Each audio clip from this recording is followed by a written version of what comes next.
Hello viewers, আসসালামু আলাইকুম। Welcome to my another mini blog. Hopefully সবাই খুব ভালো আছো। দেখো আজকের আকাশটা কি সুন্দর, মেঘলা মেঘলা আর অনেক সুন্দর ঠান্ডা বাতাস হচ্ছিল। যেহেতু অনেক গরম পড়েছে তাই বাতাসটা আমার খুব ভালো লাগছিল। দেন আমি একটু কফি বানিয়ে নিই রিফ্রেশিং এর জন্য। কফি আমার খুব একটা খাওয়া হয় না, বাট অনেক ভালো লাগে খেতে। কফি বা চায়ের সাথে বেকারির এই সল্টেড বিস্কুটটা আমরা বাসার সবাই খুবই পছন্দ করি খেতে। সো আমি এখানে দুইটা নিয়ে নিয়েছিলাম।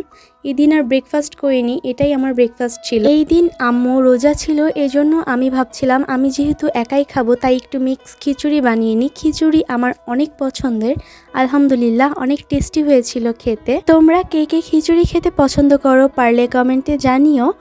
দেন আমি রাতে একটু মেহেন্দি দিয়েছিলাম। মেহেন্দি দিতে আমার অনেক বেশি ভালো লাগে, সো আমি প্রায়ই মেহেন্দি দিই আর আমি অলওয়েজ কাভেরি ইউজ করি। তো পরের দিনের একটা ভিডিও। এই দিন একটা ক্লাস ছিল, ক্লাস শেষে আমার ইচ্ছা ছিল আমি দিনাজ 99-এ যাব।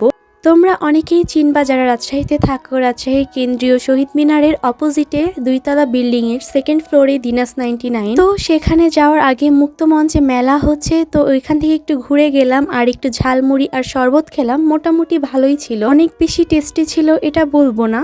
সো এই তো মেলাতে এসে একটু ভিডিও করে নিচ্ছিলাম। মেলার লাইটিংসগুলো আমার খুব ভালো লাগে। এখন চলো 99-এ কি কি কিনেছি তোমাদেরকে দেখাই। দিনাজ 99-এ অনেক সুন্দর সুন্দর কালেকশন আছে, তোমরা গেলেই বুঝতে পারবা। আমি ওখান থেকে একটা বাস্কেট আর জিপসামের ফ্লাওয়ার ভাস নিয়েছি। এগুলো কেমন হয়েছে কমেন্টে জানিও। আর আমার ভিডিওটা যারা ইউটিউব থেকে দেখছো সাবস্ক্রাইব করো, ফেসবুক বা ইনস্টাগ্রাম থেকে দেখলে ফলো দিও। প্রতিটা মেয়েরই শখ থাকে তার ঘরটাকে নিজের মতো করে গোছানোর, আমিও সেই চেষ্টাই করছি। আজ এই পর্যন্তই, আল্লাহ হাফেজ।